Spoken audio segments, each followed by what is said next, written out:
让我们一起来领受上帝的话，记载在旧约圣经出埃及记第16章13到21节。旧约圣经出埃及记16章13到21节，和合本圣经在第88页，其他版本请看荧幕。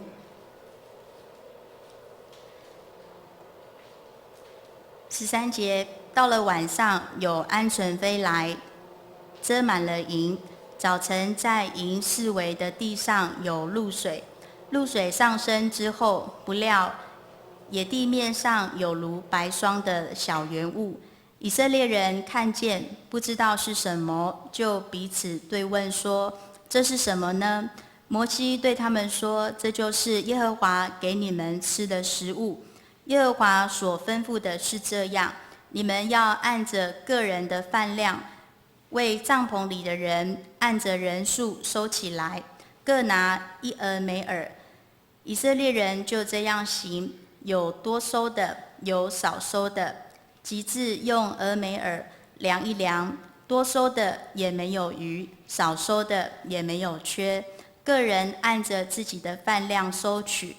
摩西对他们说：“所收的不许什么人留到早晨。”然而他们不听摩西的话，内中有留到早晨的，就生虫变臭了。摩西便向他们发怒。他们每日早晨按着个人的饭量收取，日头一发热就消化了。以上，请陈世林长老来讲道，题目是教会复兴7件事2：柴米油盐酱醋茶。教会复兴7件事2：柴米油盐酱醋茶。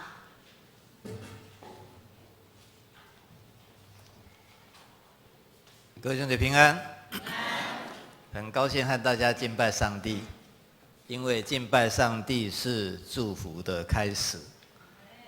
我们举起我们的祝的手，我们知道1倍的祝向着别人，有3倍的祝福回到我们身上了哈，那上帝就得荣耀。如果我们咒诅别人以这个咒诅有3倍咒诅回到我们自己，那上帝不会得荣耀。所以我们在凡事上都要祝福别人只说祝福的话，不要说咒诅的话。这保罗是这样教导我们的。好，我们举起祝福的手来说：你是蒙神祝福的人，你是蒙神祝福的人，你会有千代福，你会有千代福。这是圣经讲的，因为敬拜上帝从子子孙孙一直到千代所以是千代福我在北部呢，竟然比较少跟周神助牧师碰面，到高雄呢，每年都要碰好几次面。周神助牧师是相当有趣的人，他有一次讲到他们灵粮堂的事情，他说还没有盖现在的会堂以前，灵粮堂是矮矮的就不高，建筑物不高，那前面写个灵粮堂有一次的台风过后呢，他到了教会里面在教会门口在等信徒的时候呢，看到这个路人经过他们灵粮堂都要举目往这个上面看一下他说很奇怪，为什么以前都没有人看，怎么现在有人在看呢？然后他就跑出去一看原来灵粮堂3个字中间那个梁被台风吹掉了所以他呢就嘱咐全台湾所有的灵粮堂呢，建堂的时候一定要记得把那个梁呢钉得更紧万一掉下来那就很糟糕了所以从这个事情他还在提醒我们，教会若没有上帝的话会怎么样？会变成一个死的俱乐部。教会一定要有上帝的话，基督徒如果内心没有上帝的话，就不是基督徒，这是非常重要的。教会复兴7件事：柴米油盐酱醋茶。我是借用开门7件事。那么上次已经讲过财，财是什么意思？大家还记得吗？财就是祭坛上要让他的火继续的燃烧下去，这是上帝吩咐亚伦的子孙一定要这么做，所以才让我们想到祭坛。基督徒每天早上起来就是要在家里面建立祭坛，建立祭坛是一个很重要的事情。我的教会呢，在学校里面建立祷告祭坛，我才遣传道人，所以说在工厂、在学校要建立祷告堡垒，所以在工厂里面我们就有姐妹建立一个祷告堡垒，他们每中午会祷告，在学校里面也建立祷告堡垒，由这个年轻的传道人去带5位老师，那么去祷告。所以祭坛是很重要的，牧师传道人更重要的是每天要在祭坛上重新把自己献为活祭，这是非常重要的事情。那么米是什么呢？米就是跟粮食有关啦。圣经在写的时候呢，是在一个产麦的地区，可是翻译成台语、中文的圣经都讲米。其实它原来可能就是麦，耶稣讲的都是麦田的故事、麦田的比喻，他从来没有讲到稻田的比喻。可是我们看圣经的时候，我们就想到，我们会发现说，都是讲到米了哈，没有讲到麦。那其实耶稣他在圣经里面告诉我们说，我是世界的粮哈，我是生命的粮，我是活命的饼。台语翻的比较好，台语翻的比较正确哦。原文是讲我是活命的饼，中文翻成我是生命的粮。那么米就是粮，饼也是粮，也是米。所以我今天用这个题目来跟大家一起勉励，教会要复兴，从我们个人复兴开始。教会要复兴，我们每一个人都一定要有神的话语，因为神的话语就是什么？就是我们的灵粮。目前有一些的信徒很想得到丰盛的灵粮，所以他会到各个特会去追求，也会在网络里面寻找。可是我劝大家不要在网络里面寻找，因为网络我打开一看，很多都是讲错的很多都讲错的，所以不必在网络找。年轻的传道人都会在网络找讲道，那我都会责备他们说，不准在网络，因为网络一打开，人家一看到就是都是从网络抄出来的所以一定要自己去跟上帝有密切的交通，然后在那边得到灵粮。那么很多的信徒虽然在找特会，在网络找，可是营养还是不良。为什么营养不良呢？因为盛宴与零食对身体都不是很好。盛宴与零食对身体都不是很好，吃青草跟吃四西瓜同款对身体没有什么益处的。最佳的办法就是你找一个可以满足你灵命需求的教会，积极的参与，才会有健康的灵命。所以韩国的长老教会，他们最近这1-2年，他们推出一句话非常的重要，他就讲，信靠耶稣就能终止人生的彷徨，找到好教会就能终止信仰的彷徨。我们一起来念一次好不好？来，信靠耶稣就能终止人生的彷徨，找到好教会就能终止信仰的彷徨。你还没有信靠耶稣吗？你的人生彷徨吗？请你来信靠耶稣。你在教会里面很久了吗？可是你的信仰还是有彷徨吗？请你要找到一个好教会。我们迦南教会是一个好教会，我们自己讲来，迦南教会是一个好教会。来，迦南教会是一个好教会。人每天必须要吃粮食才可以维持生命，才可以维持那个动力。可是耶稣有另外的解释。当耶稣被魔鬼试探的时候，他回答人的另一个状态，就是灵的一种状态。他在马太福音第4章第4节说，人活着不是单靠食物，乃是靠上帝口中所出的一切话。上帝的话就是我们的粮食。耶稣告诉我们说，肉体活着是靠一般的食物啦，可是灵魂要活着必须靠上帝的话。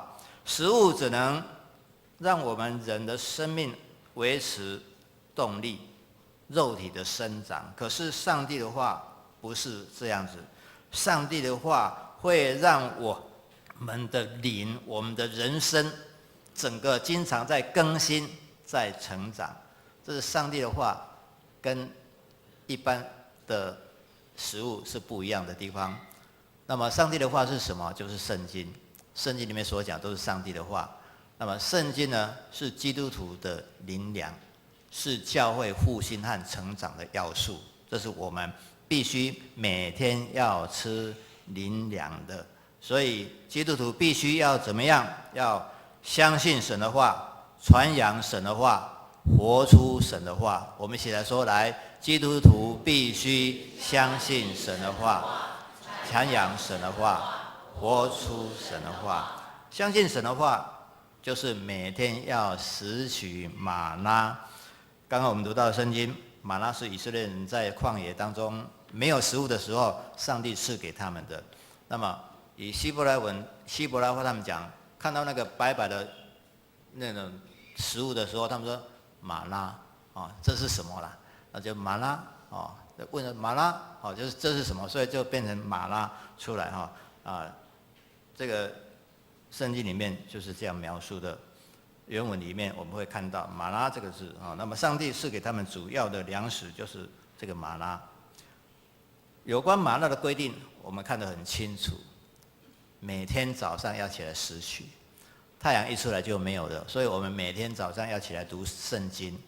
每天读圣经会让你的生命不一样，每天读圣经会帮助你度过今天非常的平顺。如果有遇到一些不顺利的事情，也会由今天的圣经来激励你，来告诉你如何解决你的困境。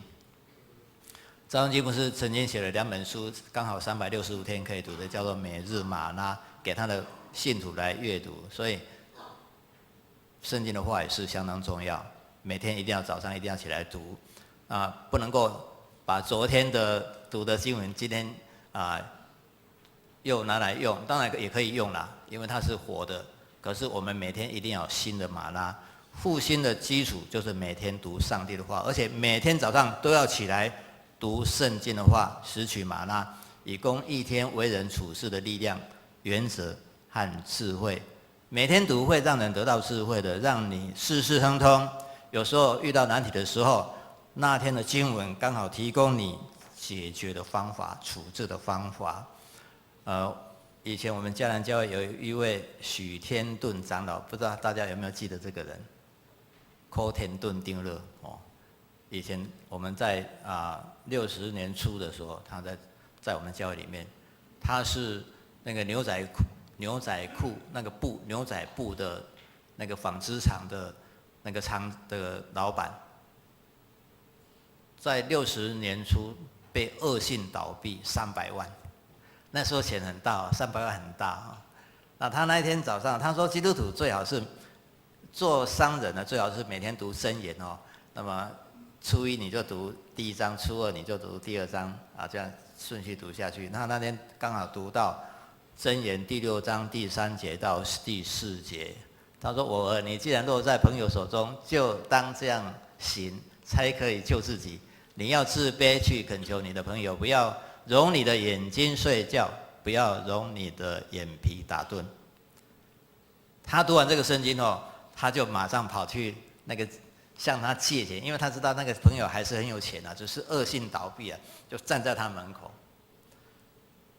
结果那个朋友要出门的时候呢，看到他就又跑进去了，他就这样等1天，他那个朋友就没有办法出门了。后来到晚上就请他进去谈，他说：“我知道你的情况了，你不是真的倒，你跟我借了300万，你是不是可以还我？因为我的工厂需要钱。那天他说我很不方便，他说没有关系，我明天会再来，不要让你的眼皮打盹啊，对不对？所以他又来了，第二天、第三天、第四天，弄得这个朋友真的没有办法出门了。当天就写了一张300万的支票给他。所以各位弟兄姐妹，圣经的话真是让我们得到非常好的帮助。中国有一位女孩子11岁，她告诉这个我们台湾去的牧师，她说：“牧师，我已经读圣经读3遍了，从创世纪那个到启示录这样读3遍了。哇，11岁就读3遍了，哇，真的不简单哈！各位弟兄姐妹，你有没有天天把上帝的话读取？已经读过圣经3遍的举手一下，超过3遍了，哦，好，有没有超过10遍了？有没有超过50遍呢？有。圣经的话天天要读，哦，尤其当牧师传道人，我是要勉励的哈，所以想要读15次以上才可以出来讲道。你没有读15次以上的话，真的讲起来会非常的困难，非常的不顺畅。所以每天都要读圣经。你如果常常把上帝话存在心里面，就可以作为随时之用。可以勉励别人，可以帮助别人，教会会因着我们对于话语的复兴而复兴，这是非常重要的。第二个就是传扬神的话，在创世纪41章56节到57节，约瑟呢，他在主持这个控制埃及粮米的问题。在56节说，那时候饥荒遍满天下，约瑟开了各处的仓，跳粮给埃及人，在埃及地饥荒甚大。那么第50节说，各地的人都到埃及去，到约瑟那里籴粮。我们看这个粮，一个出就是跳粮，一个入就是籴粮。所以约瑟是一个非常好的榜样，他把粮米去跳给人家，派粮给人家，他成为一个派粮的人，让所有的人都得到益处。基督徒也要成为一个派粮的人，每天你拾取的玛纳不是自己独享，要分享给所有的人，大家会因为你的分享而非常的欣喜，这是很重要的。所以跳粮跟籴粮，这是我们基督徒每天要做的。我们要从上帝那里，从圣经的话语去把粮米吸进来，放进我们心里，然后遇到需要的人，我们就把它跳出去，就给别人，这是非常好的。我在南部的时候，在南部的新兴长老教会，有一位5、6年级的女孩子，她就是在暑假的这种夏令营的这个叫做夏季学校的当中，她来教会。教会在1个月当中，那时候我们在教学都是夏季学校都是1个月的，那她就在那边学习，那每天把听到的故事就告诉她的父母亲，回去就告诉她的父母亲。后来她把她的妹妹也带来，2个人就轮流告诉她父母亲。后来她的父母亲都来信主，后来她的爸爸还当到新兴教会的长老。当他当到长老之后，讲出了感言说：“我们全家会信主，都是因为我的女儿的关系。她每天把听到的圣经的故事回去告诉我们。”各位弟兄姐妹，你不要看这个事情是小事情，这个事情是非常重要的事情。从一个小女孩把她在教会听到的故事带回去，她就可以让全家人都归向耶稣。她的哥哥就是李胜雄长老了，就是李胜雄律师。我们有很多人很多的信徒去到祷告山，回到教会的时候有2种反应。第一种是把见证分享给别人，这种是很好的。另外一种呢，是把所听到的呢，就像祖传秘方一样放在心里面就不讲了，这样子不太好。我们每一个人都要把所得到的话语再次分享出去。我们很期待每一位信徒都能够学会分享神的话，则复兴会在我们教会发生。第三个是活出神的话，在列王纪上19章4到8节里面有记载了以利亚，这个自己就是以利亚，他说自己在旷野走了1日的路程，来到一棵罗藤树下，就坐在那里求死，说：耶和华罢了，求你取我的性命，因为我不胜于我的列祖。他就躺在罗藤树下睡着了。有一个天使拍他说：起来吃吧。他观看，见头边有一瓶水与炭火烧的饼，他就吃了喝了，仍然躺下。耶和华的使者第2次来拍他说：起来吃吧，因为你当走的路甚远。他就起来吃了喝了，仗着这饮食的力，走了40昼夜，到了神的山，就是何烈山。这是以利亚的遭遇。在他没有力量的时候，神供应他那种大力的饼啊！这2个饼我不晓得是什么饼啊，真的很羡慕嘞哦！你看吃了2个饼之后呢，他可以走40昼夜哦，走到何烈山哦，走到西乃山哦去了哦，那真的是非常奇妙的事情。各位弟兄姐妹，以利亚在他一生最巅峰的时候，却因为耶洗别这个王后无情的追杀，而让他跌到谷底，心里面真的是完全那种以前的那种心智都丧失掉了，所以他跟上帝埋怨，上帝却差遣天使送2个饼给他吃。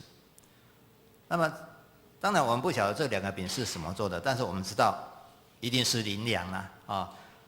很多的基督徒在一生最潦倒的时候，却因为读到或是记得上帝的几句话而重启炉灶，重建美丽的人生。的确是这个样子哦。这是上帝的话非常重要的。爱迪生呢，我们知道他是一个发明家。爱迪生他的实验室失火了，烧得非常的彻底。他的大儿子呢，到处找他的爸爸说：“哎呀，我爸爸会怎么样啊？”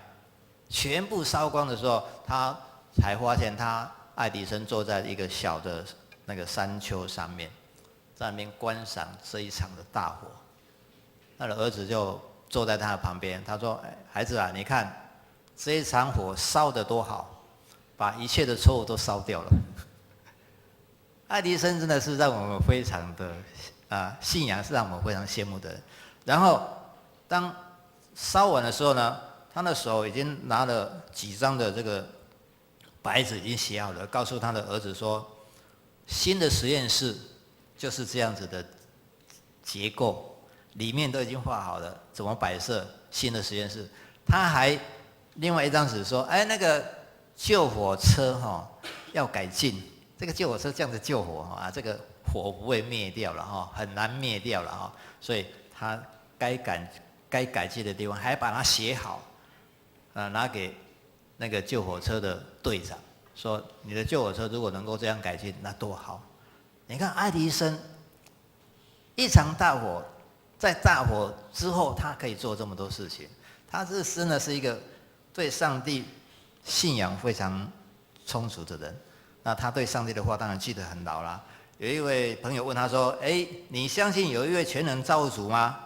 他回答说：“我对自然的现象观察了许多年之后，便不能怀疑，确实有一位最高的神存在。那么有一位这样的上帝存在，依我来看，几乎是可以用化学来证明的。”爱迪生他相信保罗的话说，万事都互相效力，叫爱神的人得益处，就是按他旨意被召的人。这是爱迪生罗马书8章28节。那么很多的人基督徒都是一样的。我民国53年，我的母亲在我5月2号，我父亲的告别式做完，我母亲跟着我们5个孩子回到家里的时候，都已经精疲力竭，很少人听过我讲见证哦。那我母亲就说，明天大家去上学，没有便当。各位弟兄姐妹，你听了会怎么样？我是家里的长子，我上面还有一个姐姐啊。他说明天我们没有便当，5个小孩都要带便当啊。然后我们一起来祷告。我母亲祷告的话是记载在诗篇37篇25节。他说：“神啊，你不是说过吗？你诗人说，我未曾看见义人的后裔是饿着肚子的。”然后他要读到诗篇146篇第9节，那边说：“耶和华保护寄居的，扶持孤儿和寡妇，却使恶人的道路弯曲。”祷告完毕，他用2个经文就祷告完毕，就去睡觉了，因为太累了。我当然心里面非常的悲伤啊。父亲的告别式刚做完，所有的钱都付完了，就是没有钱，全部都没有钱。隔天要去上学，没有便当。我姐姐也是去睡觉了，所以我跟我弟弟，我当牧师的弟弟，我们还在客厅里面，心里在思考为什么今天会这样子。可是太阳一直偏西的时候，到6点左右呢，有一位前金长老教会的长老林成长老，我记得很清楚，他就带了一个高雄市 YMCA 女子合唱团的团长来找我们。他说：“哎，你妈妈在吗？”我说在。那我就把我妈妈叫起来。他就说：“仙仙牛，这位是合唱团的团长。合唱团60位团员呢，他们需要做60朵的玫瑰花，要请你来做，你可以胜任吗？”我母亲的手工艺是很好的，她就说：“可以啊，我可以接啊。”然后当场拿了2500块，就给我妈妈。明天有没有便当啊？我们真的很感谢主呢。经过这样子的经历，上帝真的是我们的父亲。你看，我们抓住上帝的话，上帝一生看顾我们，我们一生就不缺粮，不再缺乏，而且5个弟兄姐妹都有自己的房子，都有自己的汽车，都过得非常好。各位弟兄姐妹，如果你还没有相信这样的一位上帝，我邀请你今天一定要来相信上帝。如果你一生做基督徒，可是你一生还是很潦倒，我请你要记住上帝的话，抓紧上帝的话，因为上帝的话要成为一个大力的饼，让你受用不尽。那一年我母亲40岁，她又活了40年，80岁才过世，就靠着这样子的几句话。圣经里面有很多话我们要抓住的，另外还有，比如说神在他圣所做孤儿的父，做寡妇的伸冤者。诗篇68篇第5节，他为孤儿寡妇伸冤，又怜爱寄居的，是给他食物。申命记第10章18节。这几个经节都成为许多孤儿寡妇的帮助，许多出外人的帮助。寄居的就是出外人。韩国教会有一位弟兄在最失意的时候，他想要自杀，可是他记得他的教会的牧师在讲道的时候说，要顺服神的旨意，不要看环境，因为失败是成功的开始。耶稣是失败了，耶稣在人的眼光看是失败，他以耶稣被钉十字架为例，失败是成功的开始。耶稣的死是他成功的开始。各位弟兄姐妹，这是真实的故事。然后这位弟兄姐妹就打消自杀的念头。他用公司给他的$500的这种安抚费用，开始在家里面做，跟他的太太跟3个小孩做电子的事业。可是一定要记得，他一定记得奉献1/10，1/10是祝福的开始啦，是我们祝福的开始。他一定奉献1/10，没有忘记。所以上帝让他的家庭的这种事业呢，就渐渐发达。现在韩国有一个公司叫做 ERA， 就是他的公司。当经济被冲击的很厉害的年代，他的公司1年还可以赚$9000万呢。各位弟兄姐妹，他抓住上帝的话说，我们都晓得万事都互相效力，叫爱上帝的人得益处，就是按着他旨意被召的人。有没有这个经文？罗马书第8章第28节，有人会背吗？我们一起来念来。我们晓得万事都互相效力，叫爱神的人得益处，就是按他旨意被召的人。已经有了哈。所以这一节经文，请你一定要背起来，一定要背起来，因为神有他的旨意，失败是成功的开始。那么很多人都因为这个经文就站起来，爱迪生也是从这个经文站起来。你从圣经里面抓到哪一句经文成为你大力的粮食呢？希望你一定要抓住，并且你一生当中如果还没有抓到的，你要仔细去读圣经，来抓住这个大能力的饼，让它一直存放在你的心里面。第4个是灵粮灵奶。约翰第6章，耶稣说：“我就是生命的粮，到我这里来了，必定不饿；信我的人永远不渴。”这是真实的。我以50年来的经历，我告诉大家，这句话是真实的。许多传道人一生信靠耶稣、仰望耶稣、抓住耶稣、传扬耶稣，他们最重要的就是讲解圣经，提供灵粮。就是灵粮，就是跟灵奶是一样的，都是属灵的供应。加州加略山教会的查克·史密斯牧师，还记得史密斯牧师吗？上次我讲完这个彩的时候，我说我问了几位青年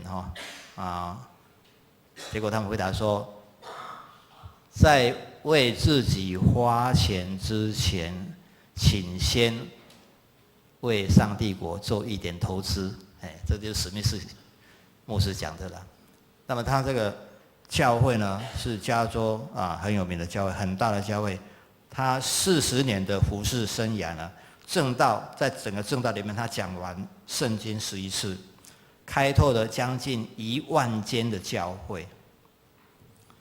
我们看到真的很多神奇的发展的教会呢，都是得着耶稣、得着圣灵充满、喂养神丰盛的话语的教会。1万间的教会，100万人。各位弟兄姐妹，我们要成为万人的教会，必须要谨记神的话语。但是还没有信耶稣的人来信靠他，已经信耶稣的人，不仅要得灵粮，也能分配灵粮、灵奶给别人。第2个是无米巧妇。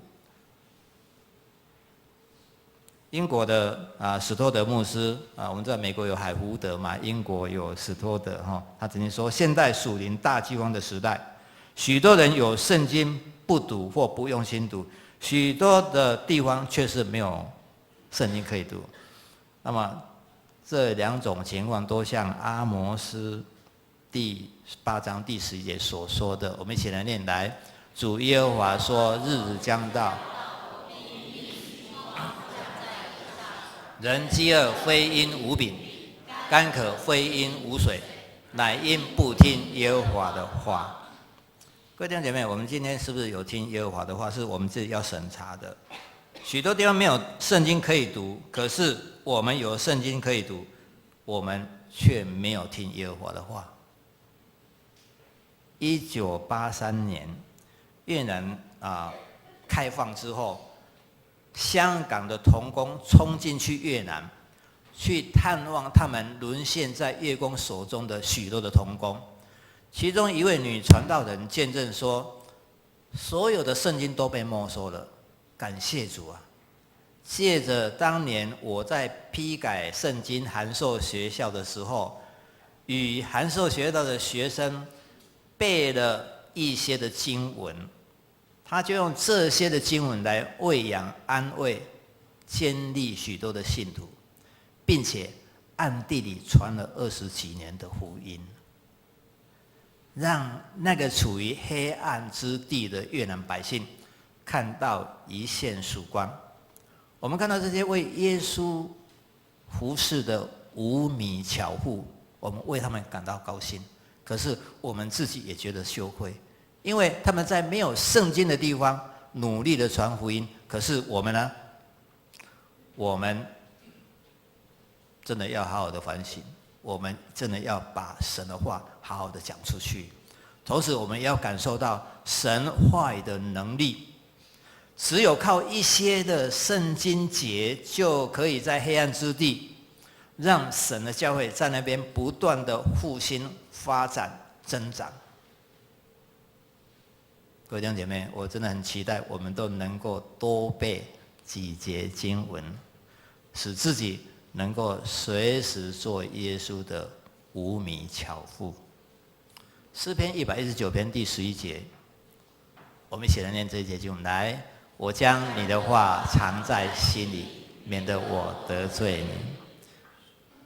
我们要把上帝的话藏在心里面，心里面一定要放很多上帝的话，可以做随时的用途。不要心里面只放那些钱的思想啊，钱会越来越少啦，但是上帝的话会越来越多了。为什么？因为上帝的话不但可以喂养一个人，而这个人也用你的讲的话要去喂养别人哦，越来越丰富了，越来越多，不会减少的。这是上帝的话的奥妙。中国沦陷的时候，有一位姐妹，她被判决到青海省的地方去劳改31年。在共产党的统治之下，她在还没有被共产党统治之前，她背了将近1000节的圣经。那么虽然在劳改的地方31年来，他仍然凭着自己所记忆的圣经，传福音给受逼迫的人，拯救许多的灵魂。他真的是烹煮了千锅万锅香喷喷的米饭，供给需要的人。各位弟兄姐妹，我们今天真的看到米的功用，米的功效，对于教会的复兴，上帝的话也是多么重要，所以我们要好好的把上帝的话存在心里面，这个才是最要紧的。我们有没有把上帝的话，就是米、粮食、饼，寄存在我们的心里面呢？我们要教会要复兴，一定要记得，我们一定要立志把神的话背记在心里面，好叫我们的粮米充足，不但养活自己，也分享给别人。愿上帝祝福你们大家。我们一起来祷告。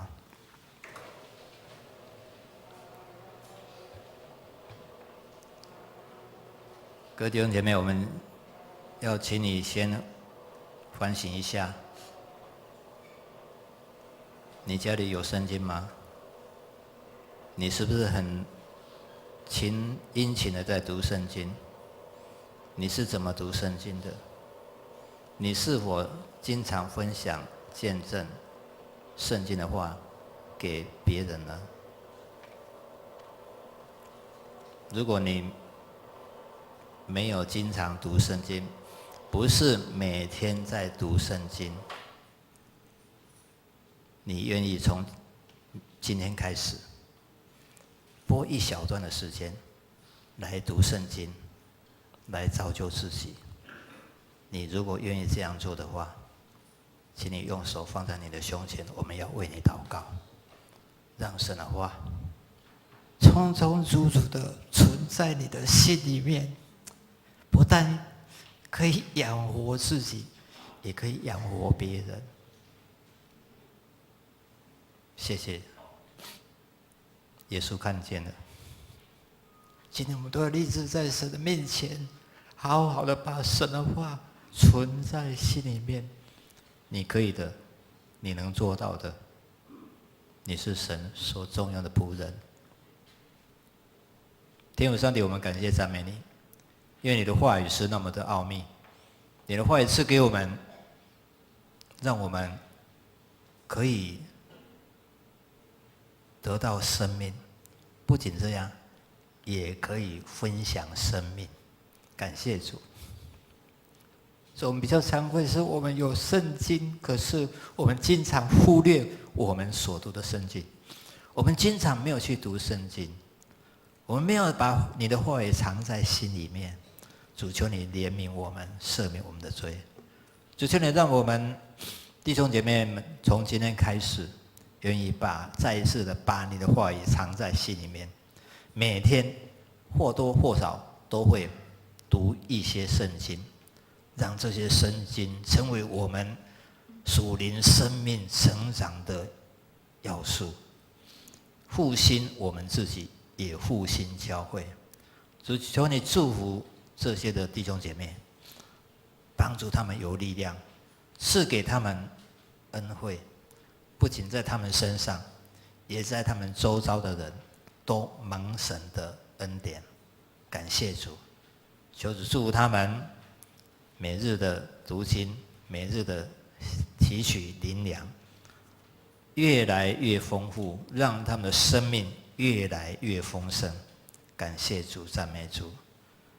求主圣灵继续保守我们，让我们迦南教会成为存有神话语的教会，让我们每一位弟兄姐妹们心中满有神的话语，经常把这些话语分享给我们周围的人。感谢主，赞美主。主，你要借着你的话语来复兴我们的教会，复兴我们每一个人。感谢主的恩典。孩子在主的面前祈求祷告，不配是奉耶稣基督的圣名。阿们。